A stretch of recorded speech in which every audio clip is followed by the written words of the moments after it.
إن الحمد لله نحمده ونستعينه ونستغفره ونعوذ بالله من شرور أنفسنا وسيئات أعمالنا من يهديه الله فلا مضل له ومن يضلل فلا هادي له أشهد أن لا إله إلا الله وحده لا شريك له وأشهد أن محمدا عبده ورسوله ثم أما بعد السلام عليكم ورحمة الله وبركاته. Урматтуу жамаат, урматтуу момун мусулман бир туугандар, биз өз жашообузда бир нерсени көп унутуп калабыз. Мына ошондуктан бири-бирибизге дайыма эскертип туруубуз керек. Анткени бул нерсе бул жашоонун негизи жана жашоонун максаты. Анткени туугандар, мына ушул таухид себеп Аллах Таала бизди жараткан. Мына ошондуктан таухид насааты, Аллахтын бирлигине болгон насаат, Аллахтын бирлигине болгон чакыруу эч качан эң акыркы орунда калып кетпебиз керек. Аллах Таала жараткан жок бизди жеп ичүү, уктоо, кийим кийүү, же иштеп акча табуу максатында бул максатта жараткан жок. Максат Аллахтын бирлиги, Аллахтын таухиди. Мына ушул жер асмандын ортосундагы бардык нерселердин жаралуусунун максаты таухид себеп жараткан, таухид себеп жаралган. Бул тууралуу Аллах Таала Кур'анда айтат: "Ва ма халактул джинна вал инса илля лиябудун." Мен жиндер менен инсандарды бир өзүмө сыйындыруу үчүн жараттым. Жашоодон максат мына ушул ибадаттар таухидке негизделген абалда Аллахка сыйынуу. Экинчиден, таухид себеп Аллах Таала бардык пайгамбарларды жиберди. Аллах Таала Кур'анда айтат: "Ва лакад ба'аthna фи кулли умматин расулан ан я'будуллаха ва жтанибут тагут." Биз ар бир элге, ар бир үммөткө элчи жибердик. Жалгыз Аллахтын өзүнө гана сыйынасыңар, тагуттардан алыс болосуңар. Тагут деген эмне? Тагут бул Аллах Тааладан башка бир нерселерге сыйынылып жаткан ар бир нерсе тагут деп аталат. Үчүнчүдөн, кайсы бир амал болбосун, Аллах аны таухид негизине негизделбесе кабыл албайт. Ал намаз болсун, орозо болсун, зекет болсун, ал ибадаттар таухид негизсиз, таухид болбосо кабыл алынбайт. Валау ашраку лахабита анхум ма кану я'малун. Аллах Таала мына ушул аятты, мына ушул сөзүнү пайгамбарларга айткан. Эгер алар шерик кошсо, алардын бардык жасаган жакшы иштери өчүп кетет, күйүп кетет. Пайгамбарыбыз саллаллаху алейхи вассалам айтат: Аллах Таала бир мушриктин амалын кабыл албайт, ал качан ал мушриктерди жана ширкти таштамайын. Анткени дагы бир айта турган болсок, таухиддин фазилеттеринен таухид себеп киши биринчи болуп кабырда суралат. Ушул биздин жаралуубузга себеп таухид экен. Инсан баласы бул жашоодон кайтып кабырга киргенде эң биринчи сурала турган сурагы дагы, ошол жерде бериле турган суроо дагы эң биринчи кабырда Аллахтын бирлигинен болот. Хадис Ибн Абу Даудта келген хадис, эки периште келип, ошол пендеден биринчи болуп Раббиси тууралуу сурайт. Сен кимге сыйындың? Бул сен кимге ибадат кылдың? Эмненин негизинде жашадың деген мына ушул Раббиси тууралуу "Ман Раббук" деген суроо берилет. Инсан ширк десе эле биз сөзсүз бир бутка, же бир ташка, же бир даракка сыйынууну түшүнүп калбайлы. Ширк бул нерселер менен эле чектелбейт. Ширк ниетте да болуусу мүмкүн. Ниетте да болуусу мүмкүн. Долларда болуусу мүмкүн. Акчада болуп калуусу мүмкүн. Пайгамбарыбыз саллаллаху алейхи вассалам айтты: бир пендеге динар, дирхам берилсе, ал дайым разы болот. Динар, дирхам дайым акча болуп турса, ал дайым разы болот. Андан алып койнунса, ал кайгы капага түшөт.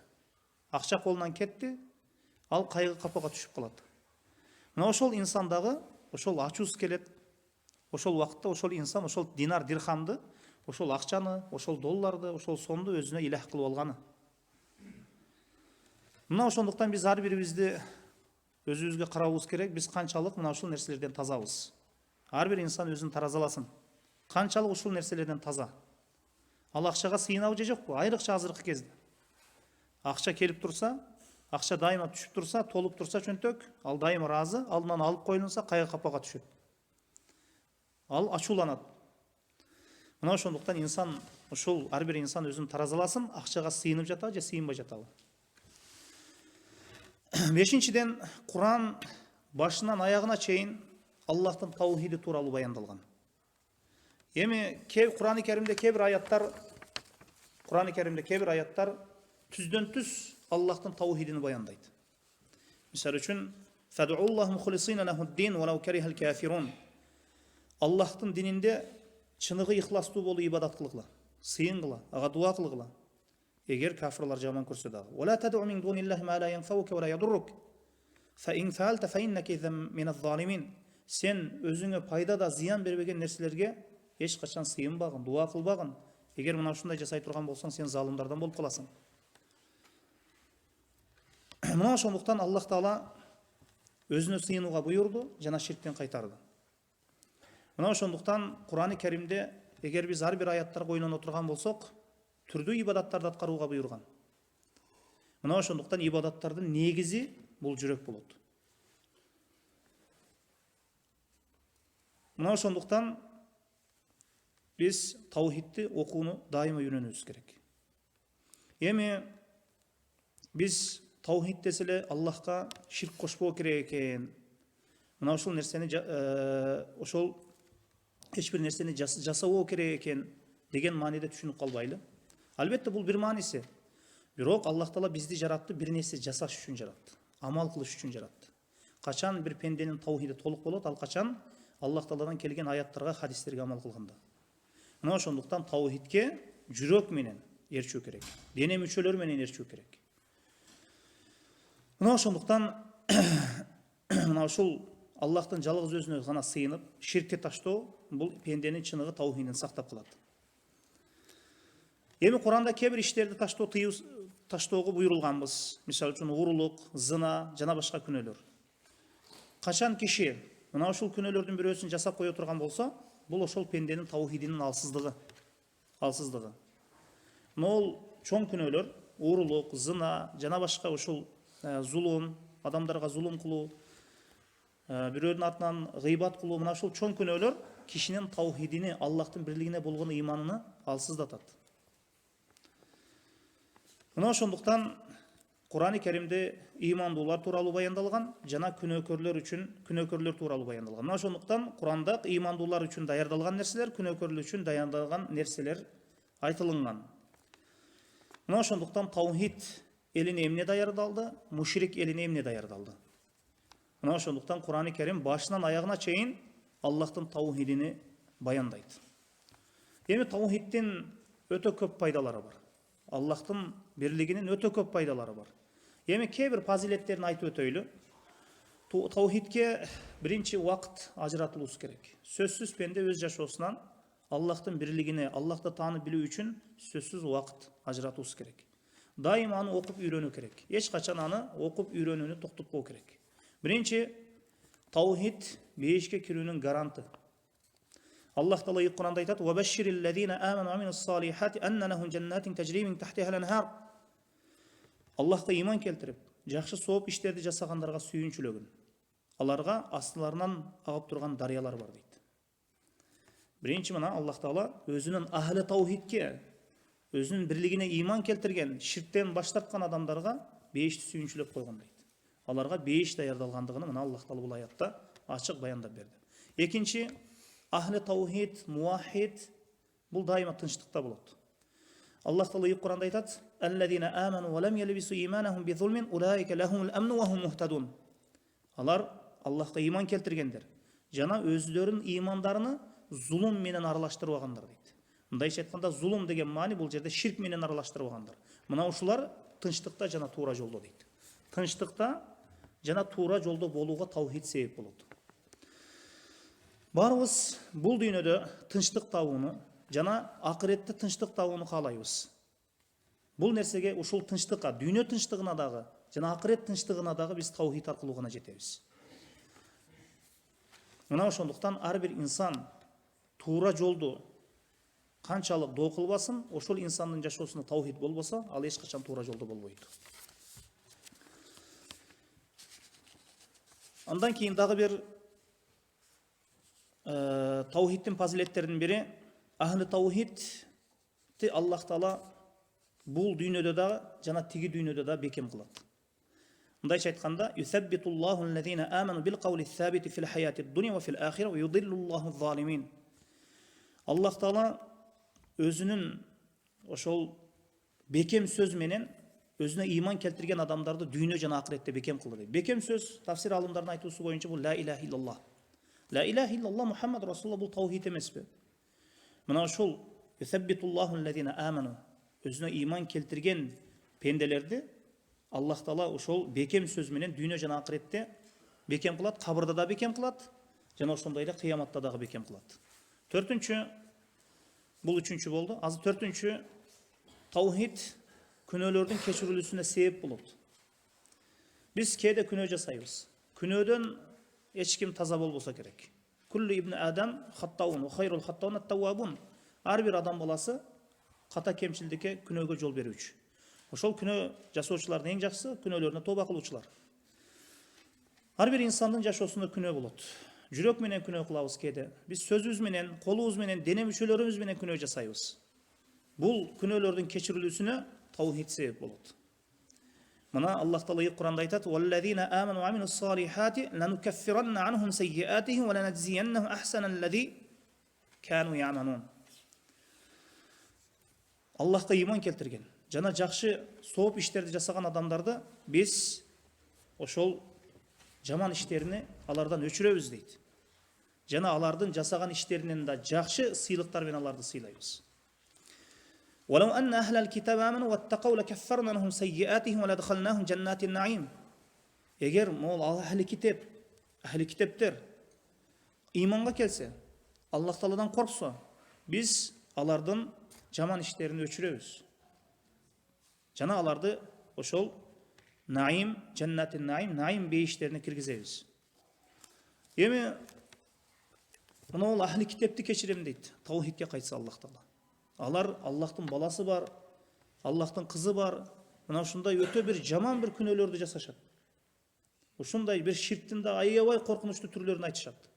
Аллахтын баласы бар, Аллахтын кызы бар деген. Аллах Таала ушулар таухидке кайтса, таухид себептүү ушуну да кечиремин дейт. Мына ошондуктан мына ушул күнөөлөр дагы таухид себептүү кечирилет экен. Бешинчи, таухид диндин кармануунун эркин бир жолу. Кээ бир мусулмандар жашап турган жерлеринде алсыз. Эмне үчүн? Аларда таухид болбогондугу себеп. Кээ бир жерлерде мусулмандар өзүнүн мусулманмын деп айтканга коркот. Бул эмне себеп? Ошол мусулмандардын жашоосунда таухиддин кеткендиги себеп. Мына Аллах Таала Кур'анда айтат: "Ва'адаллаху аллазина аману минкум ва амилус салихати ла ястахлифаннахум фил арди кама стахлафа аллазина мин qablihim وليمكنن لهم دينهم الذي ارتضى لهم وليبدلنهم من بعد خوفهم أمنا يعبدونني لا يشركون بي شيئا ومن كفر بعد ذلك فأولئك هم الفاسقون.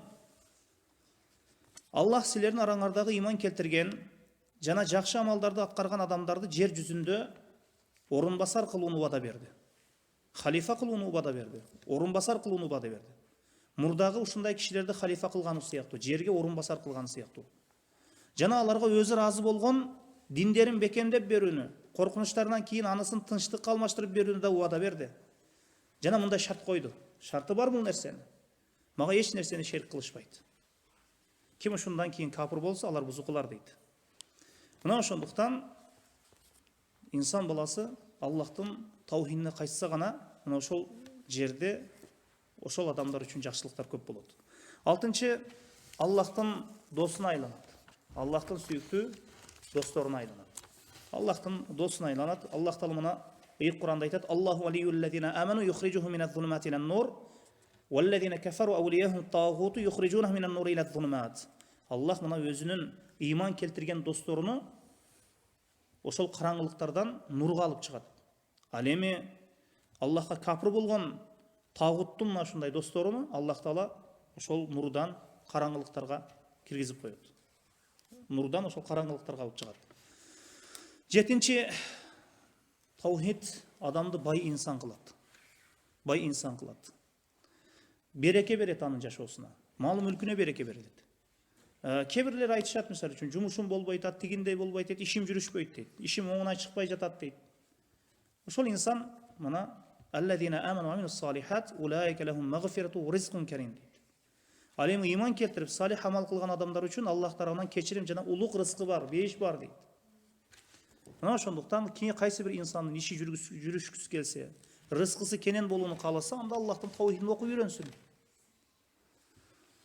Мына Аллах Таала башка бир аятта айтат: "Валау анна ахлал кура аману ваттақау лафатахна алейхим баракатин минас самаи вал ард, валакин каззабу фахазна бима кану яксибун." Эгер мына шаар, же бир айыл, шаар эли Аллахка иман келтирсе, мына биринчи иман, таухидке келсе, иман келтирсе, Аллах Тааладан корксо, аларга асман жана жер берекеттерин эшиктерин ачып таштайт дейт. 8-нчи, Аллах Таала муахид, ахли таухидти дайыма коргойт. Эми барыбыз каалайбыз, кимдир бирөөнүн коргоосунда болууну да. Аллах өзү коргоп турса, мына ушуну өзү жетиштүү эмеспи? Инналлах юдафиу аниллазина аману. Инналлах юдафиу аниллазина аману. Инналлах ла юхиббу кулла хавванин кафур. Албетте Аллах имандуу адамдарды коргойт. Ахли таухидти Аллах Таала коргойт. Албетте Аллах ар бир кыянатчы, шүгүр кылбаган пенделерди сүйбөйт дейт. 9-нчу, Аллах Таала муахид, ошол ахли таухид, муахид пендесине жеңиш уада кылат. Инна ланансуру русулана валлазина аману фил хаяти дуния ва яума якумул ашхад. Мына Аллах Таала бизге милдет дейт. Элчилерибизге жана иман келтирген адамдарга бул дүйнөдө жардам берүү. Жана ошондой эле күбө болот, күбөлүк тургузулат, күбөлөр тургузула турган күндө жардам берүү дейт. Күбөлөр тургузула турган күн бул кыямат күнү. Ва кана хаккан алейна насрул муъминин. Бизге милдет момундарга жардам берүү, ахли таухидке жардам берүү дейт. 10-нчу, Аллах Тааланын жардамы, колдоосу болот. Дайым Аллах Таала ошол пендени колдойт. فَأَيَّدْنَا الَّذِينَ آمَنُوا عَلَى عَدُوِّهِمْ فَأَصْبَحُوا ظَاهِرِينَ. Аллах Таала өзүнө иман келтирген мына имандуу пенделерини колдоду. Ошол душмандардын үстүнөн жана алар жеңишке жетишти дейт. 11-нчи, ал жакшы жашайт. Жакшы жашоодо болот. Бул дүйнөдө дагы жана акыретте дагы. Мына Аллах Таала Куранда айтат: "Ман амила салихан мин закарин ау унса وهو مؤمن فلنحيينه حياة طيبة ولنجزينهم أجرهم بأحسن ما كانوا يعملون." Biz ошол жакшы амал кылган эркек жана же аялды, ошол жакшы амал кылган эркек аялды, эгер ал момун боло турган болсо, эгер эркек жана мен амила салихан мин закарин унса, ким эркек болсун, ким аял болсун, ошол жакшы амал жасай турган болсо, кайсы бир эркек, кайсы бир аял жакшы амал жасай турган болсо, биз аны жакшы жашоодо жашатабыз дейт. Фалунухийяннаху хаятан таййиба. Жакшы жашоодо жашатабыз. Жана алардын жасаган жакшы иштеринен дагы жакшы сонун сыйлыктарды беребиз дейт. Жакшы жашоого себеп мына таухид экен. 12-нчи, бардык жамандыктардан кутулуунун эң бир жалгыз жолу бул дүйнөдө да, тиги дүйнөдө бул ошол таухид себеп. ثم ننجي رسلنا والذين آمنوا كذلك حقا علينا ننجي المؤمنين. Biz кийин өзүбүздүн элчилерибизге жана иман келтиргендерге жардам беребиз. Жана бизге милдет, ошондой эле бизге милдет ошол момундарды кутултуруу, момундарга жардам берүү. Мына ошондуктан Аллах Таала өзүн милдеттендирди ахли таухидке жардам берүүнү. Эми шайтан себептүү биз көп зыян тартабыз. Шайтан кимге бийлик кылса, анын таухидинин алсыздыгы. Иннаху лайса лаху султанун алаллазина аману ала раббихим ятаваккалун. Анын султандыгы, шайтандын бийлиги ошол Аллахка иман келтирген жанага тоокел кылгандардын үстүнөн жок дейт. Шайтан эч качан ахлы таухидтин үстүнөн бийлик кыла албайт. 13-чү, Аллах Таала муахид пендесини жакшы көрөт. Муахид пендесини жакшы көрөт. Инналлазина аману ва амилус салихати саяжалу лахумур рахману удда. Албетте иман келтирип, салих амал кылгандар үчүн Рахман сүйүүнү жаратат дейт. Башка махлуктарды сүйдүрөт Аллах Таала. Хадисте Аллах бир пендесин сүйүп калса, Жебреил периштеге айтат экен, мен баланчыны сүйдүм, сен да сүйгүн дейт экен. Жебреил аны сүйүп калат, кийин ал асман периштелерине кайрылып айтат. Аллах баланчы пендени сүйдү, силер да сүйгүлө дейт. Анан аны асман элдеринин баарысы жакшы көрүп калат. 14-чү, периштелер ага райым, периштелер ага райым сурайт, кечирим сурайт. Эми ар бирибиз кааласак керек, күнөө жасабаган бир махлуктар кечирим истигфар сураса, периштелер истигфар сураса, алар периштелер го күнөө жасабайт, күнөөдөн таза. Мына ушулар ахли таухид үчүн кечирим сурайт экен Аллах Тааладан. الذين يحملون العرش ومن حوله يسبحون بحمد ربهم يؤمنون به ويستغفرون للذين آمنوا. Аллахтын аршыны көтөрүп турган жана анын айланасындагы периштелер Раббисин улуулап, юсаббихуна бихамди раббихим, алар Раббисин улуулашат, жана ага иман келтиришет, жана ошол Аллах Таалага иман келтирген пенделер үчүн истигфар, кечирим сурашат. 15-чи, махлуктардын эң жакшысы болот. Муахид пенде, бул муахид, Аллахтын бирлигине иман келтирген, ширктин ар кандай түрүнөн баш тарткан чыныгы ахли таухидти Аллах Тааланын эң жакшы махлугу болот ушул жер жүзүндөгү. Асман менен жердин ортосундагы эң жакшы махлук, эң урматтуу махлук, мына ушул жаратылгандардын ичинен эң жакшысы бул ахли таухид. Инналлазина аману ва амилус салихати улайка хум хайрул бария. Аллахка иман келтирген жана жакшы амалдарды жасагандар, мына ушулар гана эң жакшы жаратылгандардын эң жакшысы дейт. Жаратылгандардын эң жакшысы. 16-чы, Аллахтын таухиди кайсы бир пендеде болсо, ошол пендеге Аллахтын дайым райымы болот. Ва кана бил муъминина рахима. Аллах Таала муъминдарга райымдуу. 17-чи, бактсыздыкта, ар кандай балелер келген убакытта, кыйынчылыктар, түйшүктөр, машакаттар келген убакытта ахли таухид тынчтыкта болот. Ошол жүрөктү титирете турган ар кандай балелер келип тынчсызданып турган убакытта ахли таухидтер тынч турат. Мына хуаллази анзала ас-сакината фи кулубил муъминин лияздаду иманан ма иманихим. Ал ошол муъминдардын жүрөгүнө ошол сакина, тынчтык, бейпилдүүлүк түшүрөт. Жана алардын имандарына иман кошот дейт. 18-чиси, Аллахтын ошол пендени сүйүп калуусуна себеп болот таухид. Аллах юхиббул мухсинин. Аллах Таала мухсин пенделерин жакшы көрөт. Айша радияллаху анхадан келген хадис, пайгамбарыбыз саллаллаху алейхи вассалам бир топ сахабаларды топтоп бир казатка жиберди, бир тарапка жиберди, бир жерге. Ошолордун арасынан, алардын арасынан бир кишини аларга башчы кылды. Анан ал имам болду ошол жамаатка, ошол топко имам болду. Ал дайыма намазды бүтүргөндө Ихлас сүрөсүнү окуу менен бүтүрөт экен. Кийин жанагы жүрүштөн, жана казаптан кайтып келгенде пайгамбарыбыз саллаллаху алейхи вассаламдан ошол кишинин маселесин сурашканда, пайгамбарыбыз саллаллаху алейхи вассалам сурагыла, ал эмне үчүн ал мындай кылат, мындай жасайт деп айтты. Ошондо жанагы кишиден келип сурашканда ал айтты, бул сүрөдө Аллахтын ысымдары бар, Аллах Таала тууралуу айтылган. Мына ошондуктан мен аны жакшы көрөмүн деген экен. Ошондо пайгамбарыбыз саллаллаху алейхи вассаламга ал кишинин жообун айтып келгенде, пайгамбарыбыз саллаллаху алейхи вассалам айткан экен, айтып койгула, аны да Аллах Таала жакшы көрөт деген экен.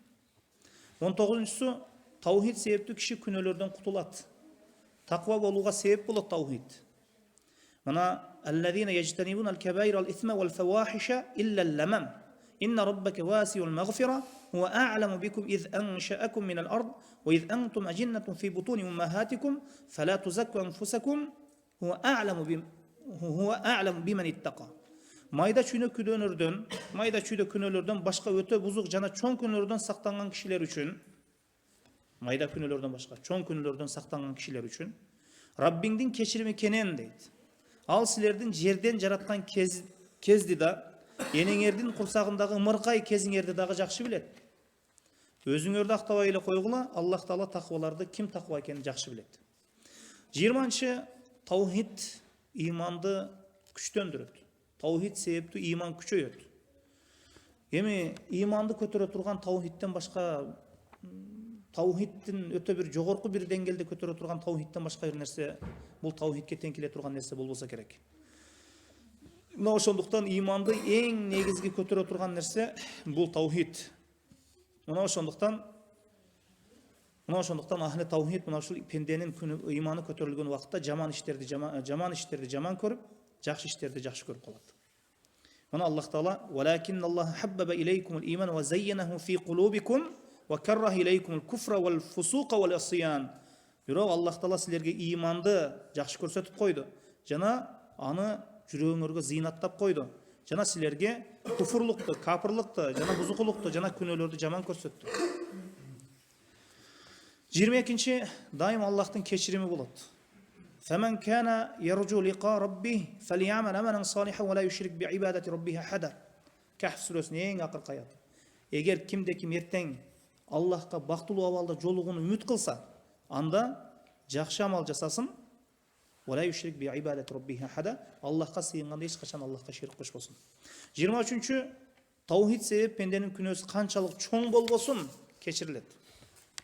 Канчалык чоң күнөө болбосун, таухид себеп Аллахтын таухиди себеп күнөөлөр кечирилет. Инналлаха ла яғфиру ан юшрака бихи ва яғфиру ма дуна залика лиман яша ва ман юшрик биллахи фақад ифтара исман азима. Аллах Таала өзүнө шерик кошулуусун кечирбейт. Ширктен башка өзүнө шерик кошулуусун кечирбейт. Ширктен башка күнөөлөрдү кааласа кечирет, кааласа кечирбейт. Мына хадисте келет: "Я ибн Адам, иннака лау атайтани би курабил арди хатая, ثم لقيتني لا تشرك به شيئا لأتيتك بقرابها مغفرة." О адам баласы дейт. Эгер мага сен жердин кабыгы толо күнөө иштер менен келген болсоң, бирок кийин мага сен шерик келтирбеген, ширк кошпогон абалда жолуккан болсоң, мен сага дал ошончолук кечирим менен келемин дейт. Жердин кабыгы толо кечирим менен келемин дейт. Бул дагы таухид себеп.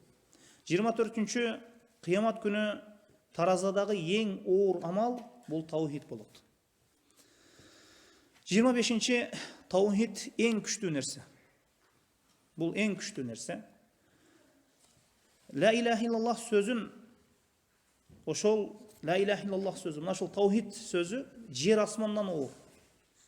Аллахтын пайгамбары Нух алейхиссалам ошол өлүм келген убакытта уулуна мындай деди: "Менин сага осуятым" дейт. Эки нерсеге буйурамын, эки нерседен кайтарамын. Сени ла илаха иллаллахка буйурамын. 7 кабат асманды жана 7 кабат жерди таразанын бир тарабына коюп, ла илаха иллаллах сөзүн таразанын бир тарабына коюлса, ла илаха иллаллах алардан оор келип басып коет дейт.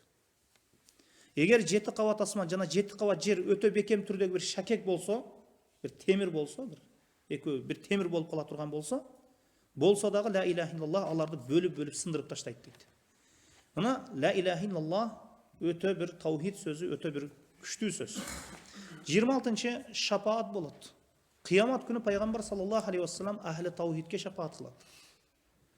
Эгер бул дүйнөдө намаз окуп, орозо кармап, бирок Аллахка шерик менен бара турган болсо, Аллахка шерик кошуу менен бара турган болсо, Аллах Таала пайгамбар саллаллаху алейхи вассалам аларга эч качан шапаат кылбайт. Мына ошондуктан пайгамбарыбыздын шапааты билип коелу, ушуну ахли таухидке болот. Аллахтын жалгыздыгына иман келтирген, Аллахка шерик кошпогон, ошол жашоолору иманы ширк менен аралашпаган адамдарга болот. Мына Абу Хурайра радиаллаху анхудан келген хадисте сурайт пайгамбарыбыз саллаллаху алейхи вассалам: "Кыямат күнү сиздин шапаатыңызда бактылуу адам ким?" дегенде, ким ла илаха иллаллах сөзүнү ихлас менен айткан болсо дейт. 27-нчи иштердин эң жакшысы, амалдардын эң жакшысы. Пайгамбарыбыз саллаллаху алейхи вассаламга бир киши келип, исламда кайсы амал жакшы дедиле, Аллахка иман келтирүү, анын китептерине, периштелерине, андан акыркысы, акырына чейин. Мына ушул Аллахка иман келтирүү деп айтты. Аллахка иман келтирүү, Аллахтын бирлигине иман келтирүү. Бул эң жакшы амал. Кул ма я'бау бикум рабби лаула дуаукум. Мухаммад айткан, эгер аларда иман сыпаты болбосо, Аллах Таала аларды назарын албайт. 28-нчи таухиди бар инсан кайгы кападан, таухиди бар инсан, ошол жашоосу таухидке негизделип турган инсанды ошол таухид себеп ал кайгы кападан кутулат. Таухид кайгы кападан кутултурат. Мына Юнус пайгамбар киттин ичине түшүп калганда, ошол балыктын ичине түшүп калганда, ошол балыктын ичинен дуа кылып айткан дуасы дагы таухид, ан ла илаха илля ант субханака инни кунту миназ залимин. Аллахтан башка сыйынууга татыктуу зат жок, мен залымдардан болуп калдым деп киттин ичинде айтып дуа кылган дуасы дагы таухид себеп.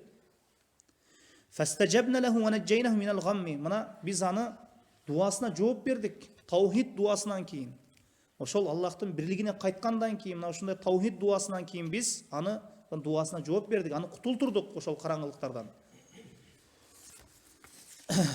Ва казалика нунжил муъминин, биз мына ушундай муъминдарды куткарабыз дейт. Юнус пайгамбарды дагы киттин ичинен алып чыккан нерсе таухид себеп болду. Мына шуну эч качан унутпайлы. Мына ошондуктан урматтуу туугандар, азыр мен айткан нерсе таухидтин бир фазилеттеринен бир бөлүк гана, бир үзүм гана. Бул үчүн убакыт керек. Бул үчүн окуу үйрөнүү керек. Бул үчүн убакыт ажыратуу керек. Дайыма изилденүү керек.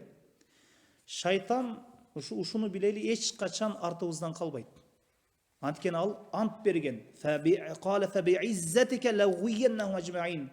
Сенин улуулугуңа ант, улуулугуңа касам, мен аларды сөзсүз адаштырамын деген. Илля ибадака минхумул мухласин. Бирок алардын арасынан ошол ихластуу ахли таухид, мына ушул пенделериңди мен эч качан ихластуу пенделериңди адаштыра албаймын деген. Мына ошондуктан шайтан эч качан ал артыбыздан калбайт. Шайтан ал дайыма ошол пендени адаштыруу аракетинде жүрө берет, эч качан чарчабайт, ал талыкпайт. Мына ошондуктан биз дайыма таухид илимин окуу үйрөнүү бул жашоодогу эң негизги максатыбыз болубуз керек. Мына ошондуктан муну эч качан токтотуп коюу чыныгы ахли таухидтин иши эмес. Муну дайыма окуу үйрөнүү бул ахли таухидтин, таухид элинин эң негизги жашоодогу милдеттеринин бири болуп саналат. Субханакаллахумма хамдик, ашхаду ан ла илаха илля анта астагфирука ва атубу илейк. Ушул кыскасы иншаллах кийинки сабакта дагы айтарбыз.